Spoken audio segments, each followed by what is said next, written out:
Well, hello, everyone. Welcome back to Between the Lines, my podcast. I'm Jeanette Huffman, and today we will be interviewing a musician by the name of Chrisopher Blue. He's actually living in my hometown, Bangor, Michigan, right now as we speak. And my co-host, Rich Kopacz, has had an encounter with him, and this is what brought him to our attention and to the show. So I hope you look forward to listening to what we have for today. Let us know what you think. And if you're also an artist out there and you would like to be on the show, just send me a message in the comments, anything like that. Just get a hold of me. Well, hello, Chrisopher Blue. How do you do? I'm Great. sorry. I've been waiting. Hi, I've been waiting to do that. Couldn't help I'm great, myself. Jeanette. But in all seriousness, welcome to the podcast Between the Lines. I'm your host, Jeanette Huffman, and Rich Kopacz is the co-host. So Hey, we'll folks. be talking to you about your art. I love the fact that you are actually out there in your space in Bangor, Michigan, where I grew up, where I met Rich, and hopefully not getting covered in ticks right now. But we talked about that, and you're prepared. What a strange serendipity geographically. I love it. It's first I'd actually like you to tell me how you and Rich met, because I like the story a lot. I love the story. I was anticipating the arrival of the vinyl records that I had ordered from Canada, and I was concerned that they would just be left on the side of the road, and I know they're fragile and heat sensitive, so I decided to wait by the gate. And up comes this van, and out comes this man, and he describes how heavy they are, and I told him what was in there, and I could see the light between us just in terms of connectivity. I think unspoken at the time was just the creative bond that we have. And as we began to talk and about what I had done, and I offered him the first copy in the world for free. And you were super obliged excited. me. It was a great I was moment. excited because I was honored to be there.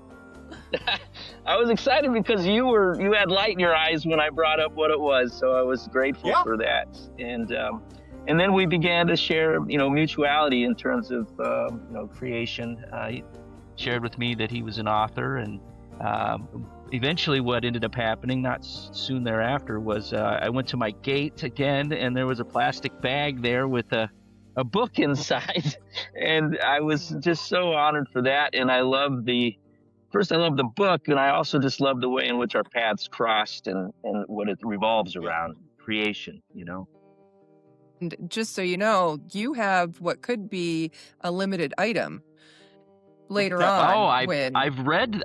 He told me this, that the publisher is we're out of print for the time being, so that's great. Just the time Yeah. being. That's a collector's piece you got there now. That's right. That's right. Exactly. And just for clarification, I got the album Drifting.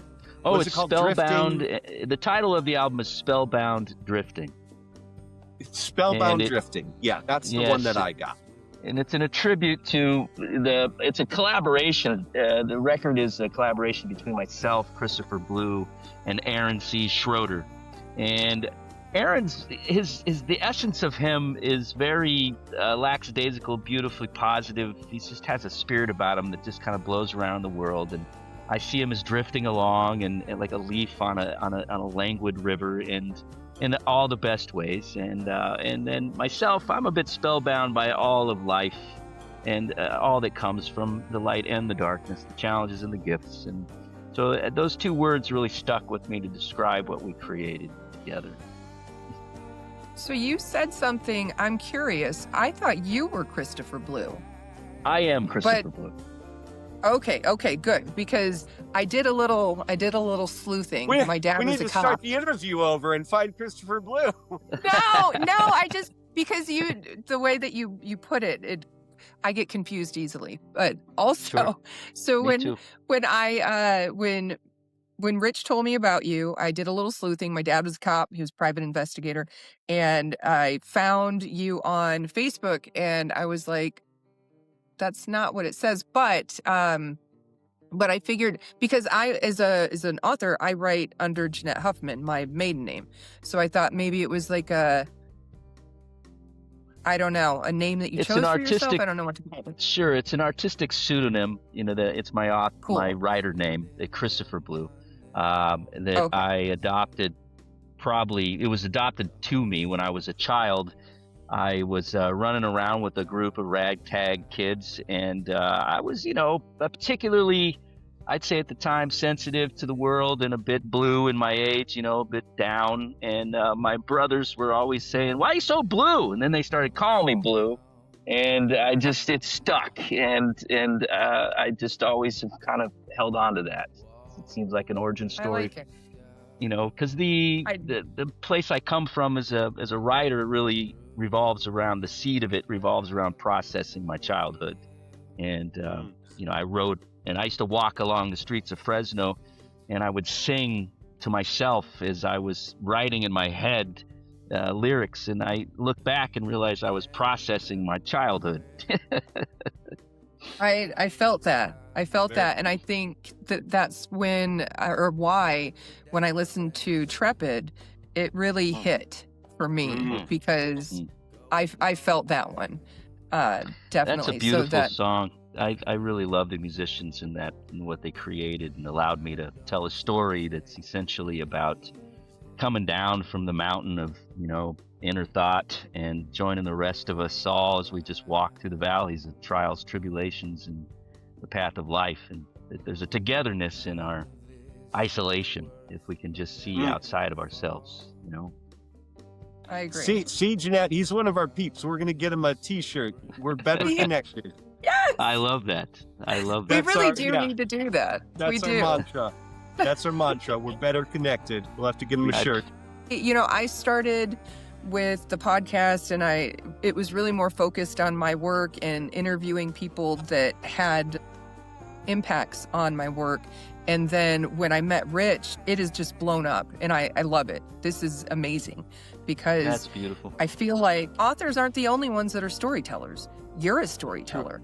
People tell stories through their art, and it's beautiful when you can see it, when you can feel it. And music for me is something that when it hits. It takes you to a completely different level. So I appreciate the work that you're putting out there. And I love the fact that Rich has brought you to us, to our little group. He's like our first official interviewee. I love that. This is a landmark moment. Well, it really is. That. Yeah, you're the first. Yeah. Thank you. We are super happy to have you. Definitely. I'm happy to be here. Definitely. Circling around the creativity it's a pure form, it's a great way to connect. So I was hoping you'd tell us a little bit about yourself and a little about your journey as an artist. Sure. We could be here all day, so I'll try to give the synapse. Okay. When I was 3 years old, my mother was a prodigy at the piano, and then life took her on a different path. And when I was born, about 3 years old, she put me in a Suzuki piano teaching program, learning to play piano by ear. And that window really taught me to listen and respond quickly to sound and energy and vibration, if you will. And as I moved forward into life, I joined the magical choir, and I learned that I loved to sing. And I was in high school, and they were sight readers, and I didn't know how to read music. I still don't know how to read music, but I was able to keep up by just using my ears and responding quickly. And then memorization really helped me with remembering lyric, and I was pretty prolific writer back in the 90s as a poet, and so I would join these improvisational acts, be it jazz or hip hop or rock and roll, and I would just improvise from the music in front of me to the lyrics in my head in the real time moment. And I honed the skill, and I loved it so much, and I kept going with the path, and I ended up in Seattle, Washington around 93, during the height of the grunge movement. And I wasn't really into grunge, but it was the music surrounding me. And I found myself immersed in that community. And serendipitously, back in 97, I found myself in the same year, I found myself connected to a small record label out of London who had put me in touch with John Cale from the Velvet Underground, and he wanted to produce a record with me. And in that same calendar year, I was approached by I was busking in a small cafe just singing songs for coffee, and I was approached by these gentlemen, and they handed me a cassette, and they asked me to audition for their band, and they didn't really tell me who they were. And a friend of mine encouraged me to do it because it was way out of my genre experience. It was absolute punk rock in the purest form, and I'd never screamed in my life. And so I auditioned for the band a few times, and I was fortunate enough to be accepted as a singer for this band. And then they revealed who they were, and they were Duff McKagan from Guns N' Roses and Greg Gilmore from Mother Love Bone that went on to become Pearl Jam, and David Garrigues, who was a founding, really just a stalwart in the Seattle scene in the 80s, as well as Paul Soldier, who was a legend in the scene. And so here I am amongst these people that were already my heroes as I was coming up in Fresno as just a kid. And now I'm in a band with them, and it was that whole year was surreal, and ended up making a record for Sub Pop, and Jack Endino was the producer, engineer.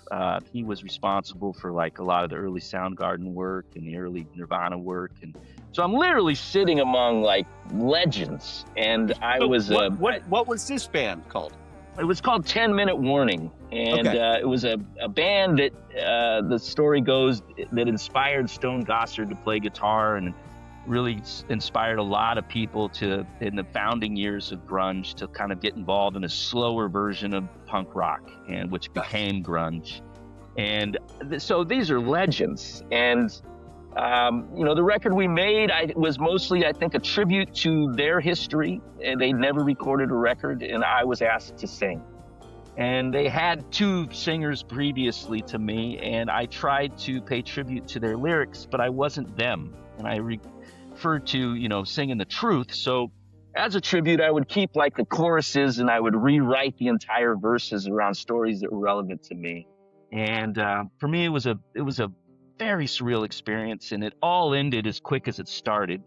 In the middle of all that, I drove a car across the country to sit in the studio with John Cale for a week in Manhattan, where the Beastie Boys recorded, and a bunch of other luminaries, a studio called Chung King. And that was amazing in itself. I was just I thought I'd made it. And then it had all kind of ended, and I was still mowing lawns for a living, riding the city bus, living in a walk-in closet. And, the years progressed and music stayed by my side. But I'd say that once you get a lick from success's salt lick, my ego took over. My want took over, and I lost my way for many years. And the music was no longer a form of therapy. It was no longer a joy. It was me trying to get back to where I thought I was when I was in 1997. And that misguided path didn't really end until 2004. And I was, at the time, pretty much at the bottom. I was still writing poetry and singing in my head, but I wasn't performing, and I'd gone down some paths, addiction, some self-destruction. Luckily, I survived. And then I found myself homeless in Mendocino, California, and was taken in by a family to be their handyman on their farm. And I had relevant, experience in various construction things to make a living. And that family healed me. They opened my heart, and they taught me Tai Chi, the value of, kombucha, community, adopted world family. And they were just really there for me. And I almost want to cry every time I think of them, because they saved my life. And I still was writing, but I didn't record anything until 2 years ago. I recorded. I had made some records in the past that had yet to be released. And so those trickled out in that window of time from 1997 to 2024.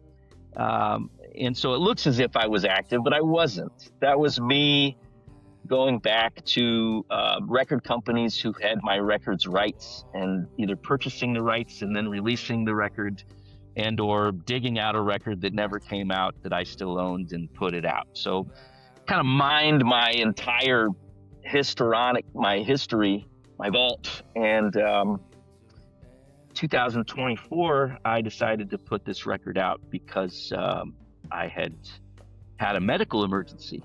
And I had all of these songs. As I said, I'd been writing all this time. And I really just felt compelled to do what maybe seems obvious, come back to the thing that really is spiritual for me and give it to the world in the purest form I can, meaning just from my soul. I don't sell my record. I give it away. It is available, on all the streaming services and all of that, just for relevancy and what I'd like to say is the vault that maybe lives past my life, If, and this record that you're referring to, that's Spellbound Drifting? Yes, Spellbound Drifting, that's correct. Okay. And that's incredible. I mean, that's incredible. And I already can tell you, right, Jeanette's probably fallen over and fainted, but she's already writing your biography. I know. That's incredible. It just sounds fantastical. This life has been fantastically amazing, just twists and turns. I don't know how I'm still here, and I'm just grateful for that. But there is many a sordid tale. The songs that you sent me, were those like your favorite songs that you've made? They mean the most to you? In the hierarchical measurement of favorite to least, I don't know that exists with this album. I think the entire album is the culmination of songs that were important to me. And the two that I sent you, Here You Are and Have You Always Been the One, are Here You Are is a pretty much a conversation with oneself, saying, here you are right now. And that evaluation of being here and now, I realized I was still being kind of ruled and driven by things I'd held on to, memories, things I couldn't forgive, things that I felt guilty for, or, just kind of messed up about and clouded my ability to be present. And that song's really an invitation to let go, man, and forgive and just be here. And the song Have You Always Been the One was really a tribute to and the consideration of the marginalized in our world, those that walk through their life feeling unseen and not coming from a place of privilege or otherwise. I was coming from a place of I'm standing in this ocean, I'm floating in this ocean with everyone, and we're all here, and I see you. And my question is, have you always been the one that can't find your way, but you've always been the one that goes on anyway? Yeah. Well, perhaps you don't have to carry such a heavy load. And just so you know, I see you. I see you. I love that. Trying to give agency and respecting the individuals of the world, all of them. I love that message because it really does show how we're all connected. And, so none of us are alone. We don't have to be. So I appreciate your music for that, because as you listen to it, you feel that. You feel that connectedness to other people. I've written from the place of pain and isolation and concern about how my what am I doing? What is this? I've written as a way to try to process catharsis, trying to figure it out. And what I realized was I was having a conversation with myself, but it's a universal conversation. It's part of the human condition. And I'm not trying to be right. I'm not preaching a platform. I'm not trying to teach anything. I'm literally just saying, hi, you're not alone. Yeah.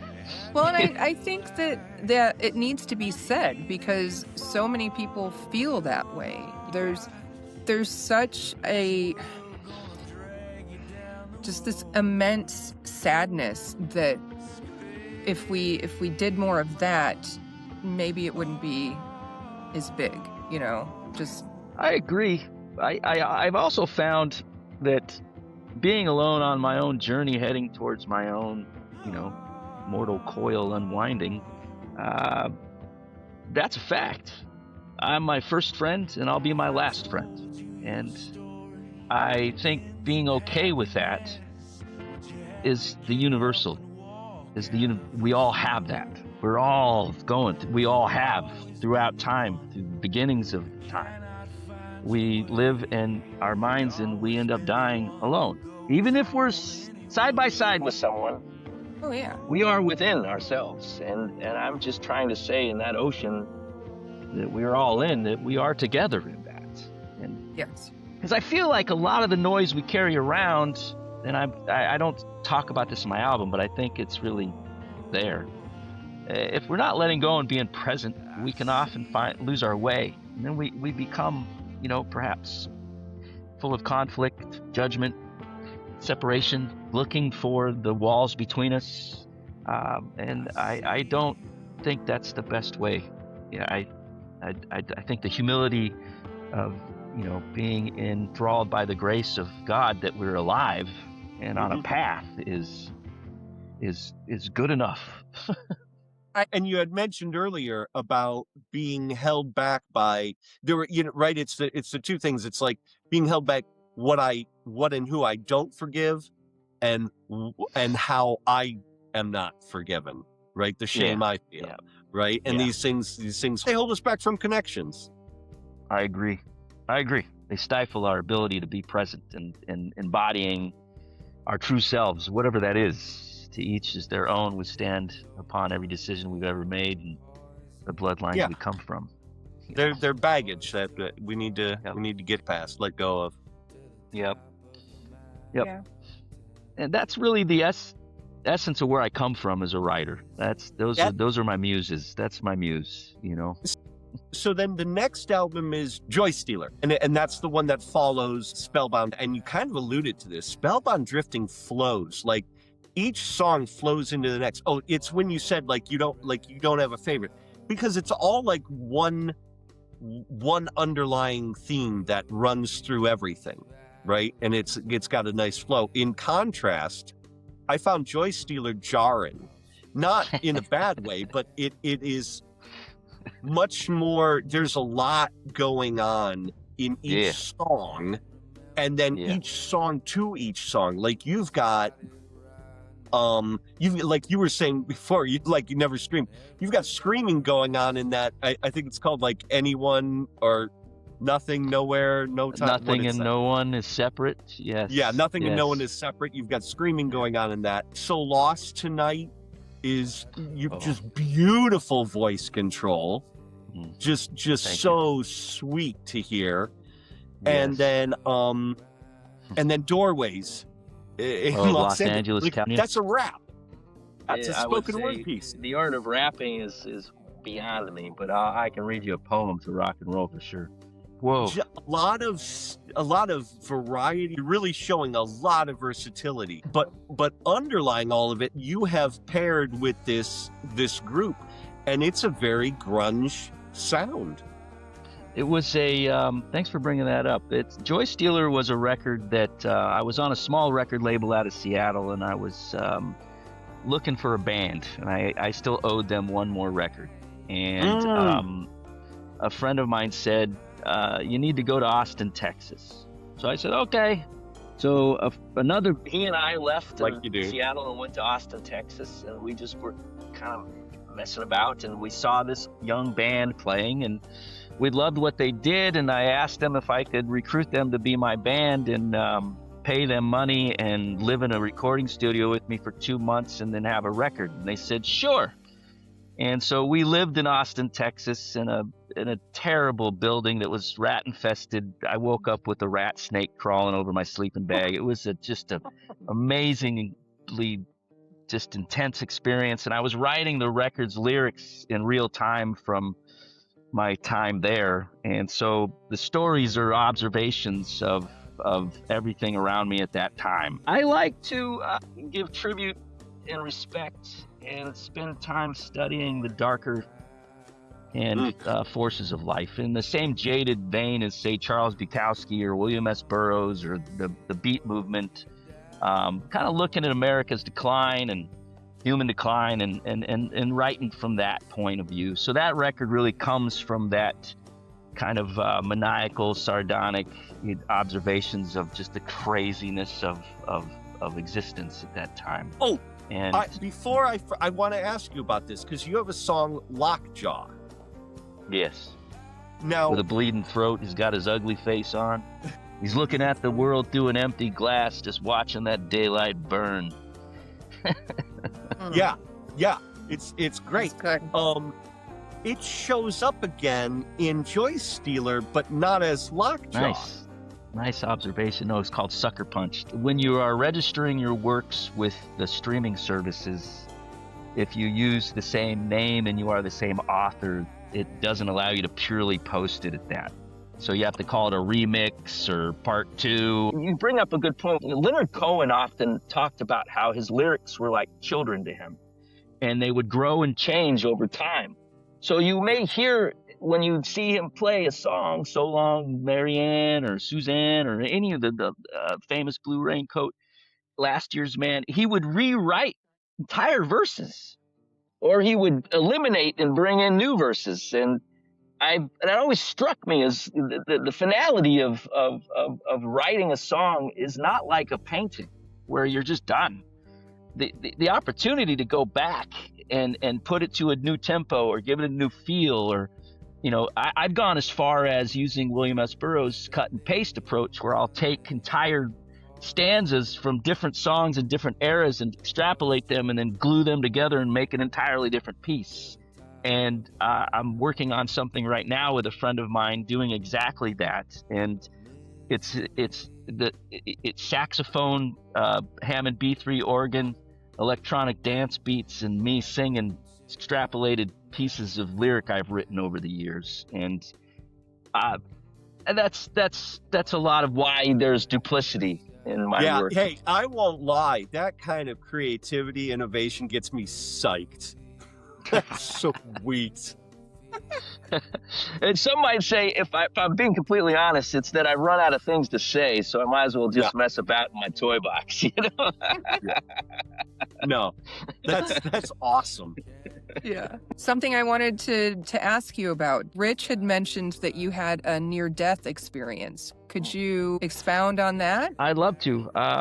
Those, in the nick of time, I made it. But I was 2023.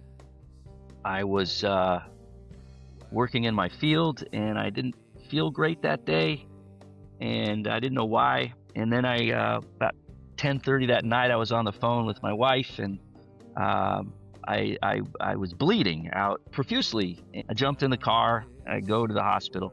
I found out that my intestines had erupted. And but I had gotten really lucky that they erupted within the film, within the inner layers, but they didn't break entirely, so I wasn't exposed to sepsis in some of the other stories.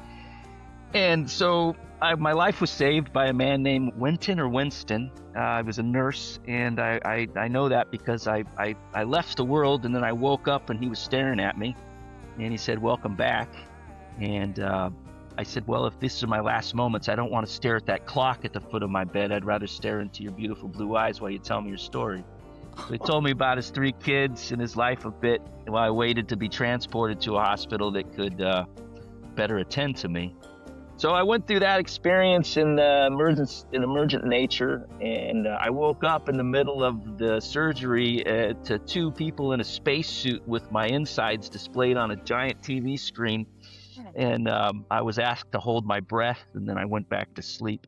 And the irony, or not the irony, but the unfortunate timing was I was in the middle of harvest, and my wife had to bear the burden of trying to lead my staff, and because I work in perishable goods, the timing was of the essence. I couldn't just leave it on the bush. So I was trying to manage all of that while in recovery via the phone, and I'd say my wife went through a lot trying to support me and go through the fear of that, and we thought it was all over.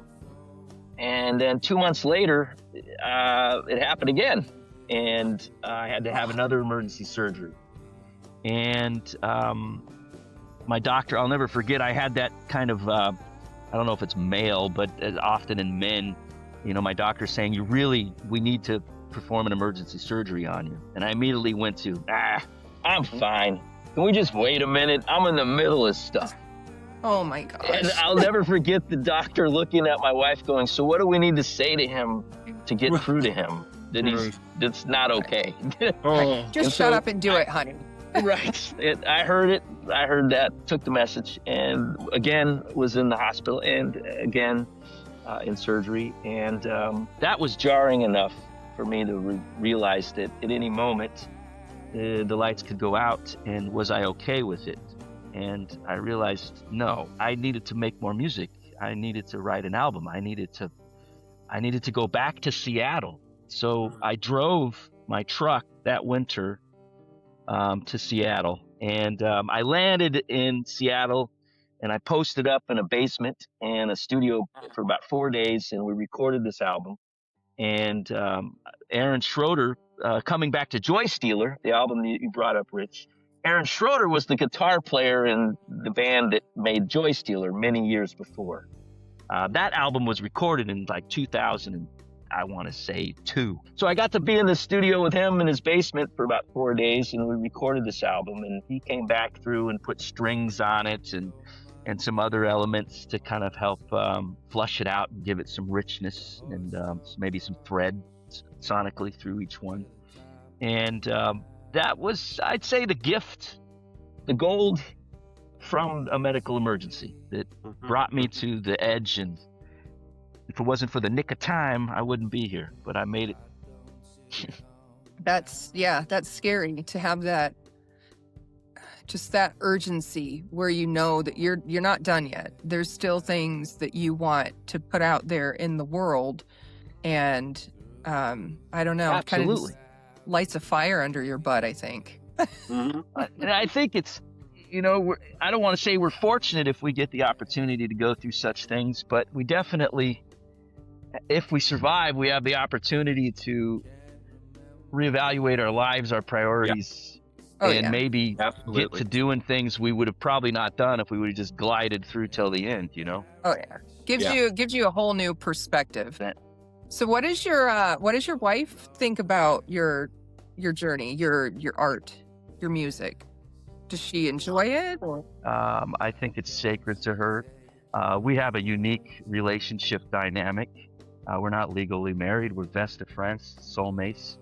I might say that my wife's support and her belief in me has allowed me to find my own healing, and has been a massive ingredient for me feeling stable enough to go out into the world and record an album. I can only speak to what she means to me in light of the support she offers me, not by supporting me as much as her choosing to be herself and pursue her own artistic endeavors.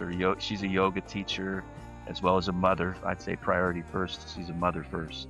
And being willing to pursue her own path has been the best support for me to find my own path. I'm speaking in terms of we're friends and lovers in a higher, I'd say a higher plane. That's Yeah. awesome. Jeanette, something you said early on when we talked about being creative people, right? I would talk about like I see things and they stimulate my imagination. You know, I'm in a different world now for the things that I see. And you made such a great point, because for you it's the people.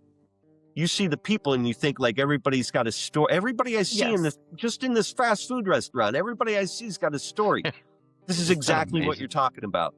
I love it. This is It's just like a guy walking through a This library. is just a guy I made a delivery to. And I love And that.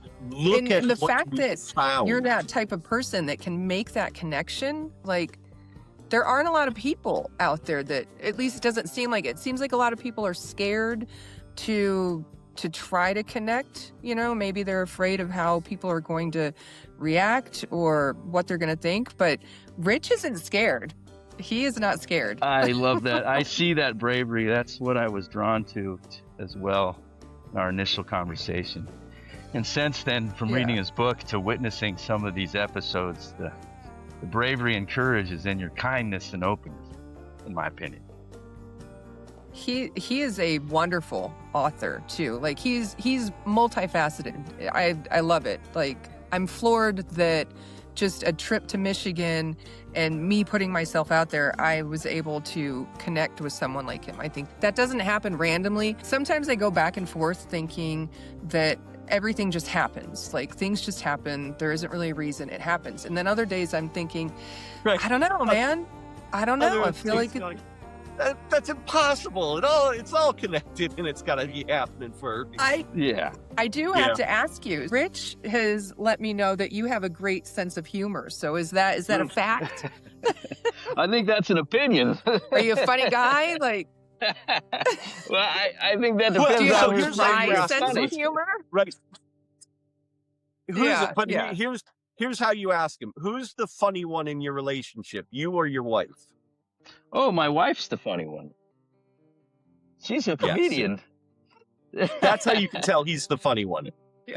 Is it a dark humor? Because mine is a dark humor. When I'm at work or I'm making a joke about something, it turns dark really fast and I'm laughing and they're just kind of looking at me like, okay. Got dark real fast, didn't it? My humor often derives the response.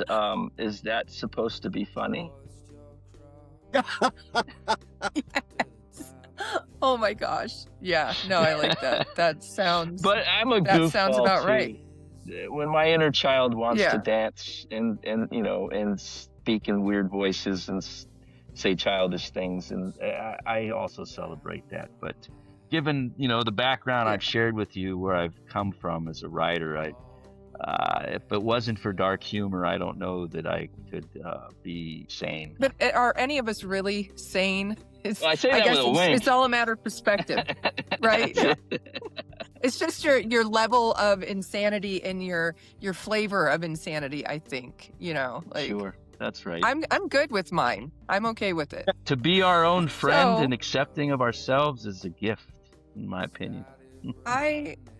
As we wind this down, I just wanted to throw it out there. Were there any other topics that you wanted to talk about? Rich, did you have anything in addition? No, I was just going to say, I know we're not doing an audio scene, but are we going to tack on a song? Yes, we are. In fact, I have to put Trepid into this. Yeah. I'm in love with that one. All of your work is really, really good, but that one hit me. And it's crazy to me that it hit me so hard because it was the first one that I listened to. Rich sent me the link so I could go to your Spotify, and I was at work, dude, and I popped my earbuds in for a minute and I started listening and I was like, yeah, this is good. This is good. It has been an absolute pleasure to be a part of this. I want to say too that as an artist, that thank you for choosing to love the song Trepid and any song that you're drawn to that I've created. Because my belief system is that once I do put them out, the art, that's no longer mine. It belongs to the river of life. It belongs to all of time. And if any one person on this planet, 8.2 billion and counting, happens to stumble across a song like Trepid and find a connection to that, that's your song. That's yours. where can everybody find your work?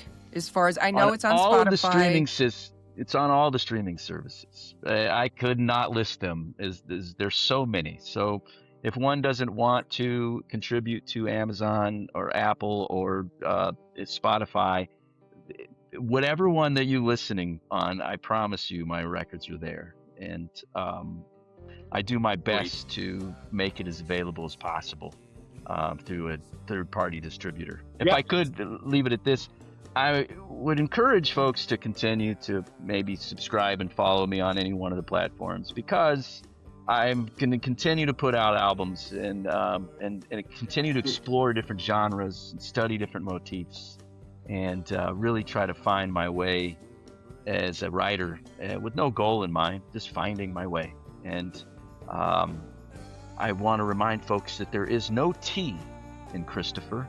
It's Chrisopher. If you type in Christopher, you're going to be led to a blue jeans company, or a gentleman who won America's Got Talent, or a singer-songwriter from the 1960s. I am Chrisopher Blue, no T. Gotcha. You were wondering what my humor's like. So people have asked me in many interviews, many bills I've been on, they've misprinted my name and put the T in. And I have to remind them, there's no T in my name. And they say, is that your given name? I say, yeah, my daddy was a drunk. And when I came out, they said, let's call him Christopher. But that's not the truth. No, but it's a good story. It's a good story. Thank you both for having Blue. me. Yeah, Thank you for being on. Thank you. Wonderful.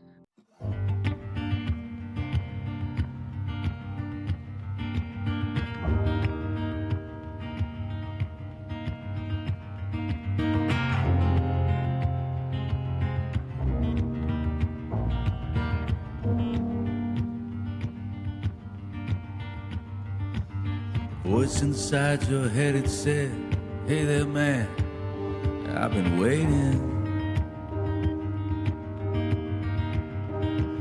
You thought you made your peace with me, thought that we were done.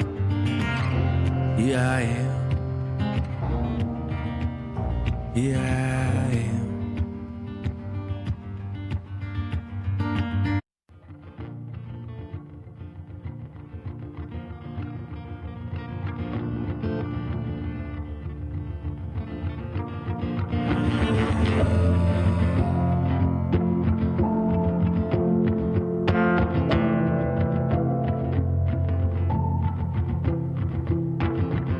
Sometimes if you need to find yourself, you just might have to spend some time alone.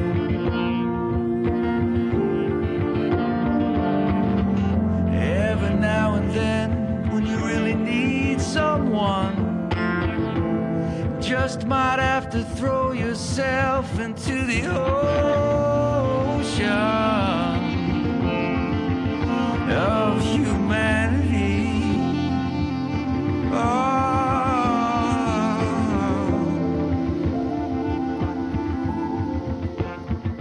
If I told you your story, it ends in happiness,